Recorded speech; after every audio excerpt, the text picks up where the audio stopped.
Friends, আসসালামু আলাইকুম। Jesmina kitchen রেসিপিতে আপনাদের আরও একবার স্বাগত জানাই। আজকের রেসিপিতে রেখেছি খেজুরের রস দিয়ে দুর্দান্ত স্বাদের একটা পায়েস। যারা একদমই নতুন পায়েস বানাতে জানো না বা পারো না, তাদের জন্য এই ভিডিওটা। প্লিজ পুরো ভিডিওটা দেখবে। এখানে আমি 1 কাপ গোবিন্দভোগ চাল নিয়ে নিলাম, নিয়ে এটাকে ভালো করে ধুয়ে নিব। তো এখানে আমার দেখো ধুয়ে নেওয়াটা হয়ে গেছে। এখন এখানে 1 চা চামচ দিয়ে দিলাম ঘি আর দিলাম 2টো তেজপাতা দিয়ে ভালো করে মিশিয়ে নিব।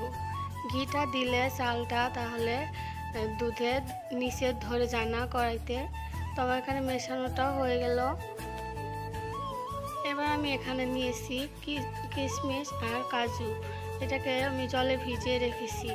তো এটা দেখো ভিজতে কিন্তু অলরেডি শুরু করে দিয়েছে, এটাকে আমি এইভাবেই রেখে দিব। এখানে আমি এখন নিয়ে নিলাম একটা কড়াইতে দিয়ে দিব 2 লিটার গরুর দুধ।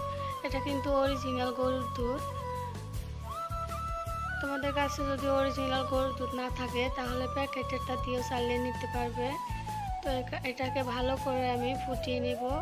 দেখো এখানে যখন এরকম করে ফুটে যাবে তখন এখানে আমি গোবিন্দভোগ যে চালটা বাসমতি রাইস যে চালটা সেটাকে আমি দিয়ে দিলাম। দিয়ে এখন ভালো করে এটাকে আমি ফুটিয়ে নিব।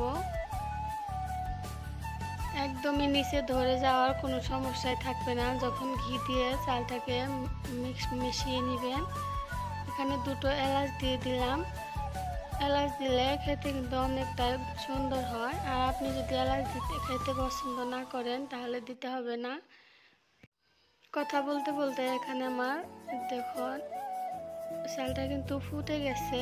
তো এটা দেখার জন্য আমি একটা চাল নিয়ে আপনাদেরকে এরকম করে দেখিয়ে দিচ্ছি।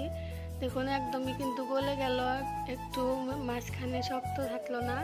এখানে 160 ml আমি দিয়ে দিলাম চিনি। আপনারা চিনি যদি বেশি খেতে চান তাহলে মিঠাটা বেশি করে দিবেন চিনিটা। আমি কিন্তু এরপরে এখানে খেজুরের রস দিয়ে দিব, তার জন্য চিনিটা কম দিয়ে দিলাম। চিনিটা যখন গলে যাবে তখন এখানে দিতে হবে খেজুরের রস। খেজুরের রসটাকে আমি ভালো করে দিয়ে দিলাম।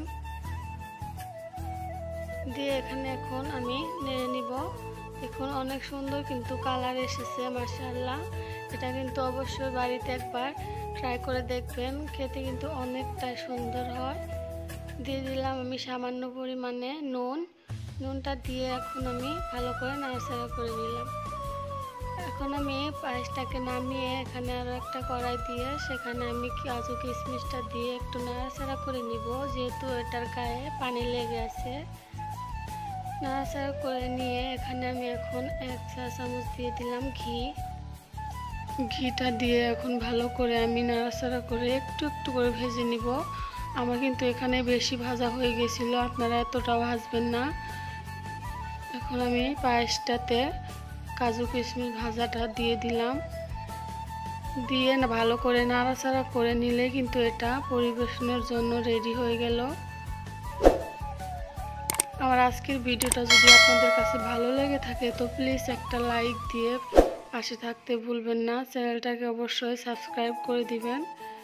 এটাকে আমি এখন নামিয়ে নিচ্ছি। নামিয়ে পরিবেশন করে দিলে কিন্তু এটা খাওয়ার জন্য রেডি হয়ে গেছে। অবশ্যই বাড়িতে একবার ট্রাই করে দেখবেন। আজকের ভিডিওটা আমি এখানেই শেষ করছি। সবাই ভালো থাকবেন, সুস্থ থাকবেন আর আমার জন্য দোয়া রাখবেন। আল্লাহ হাফেজ।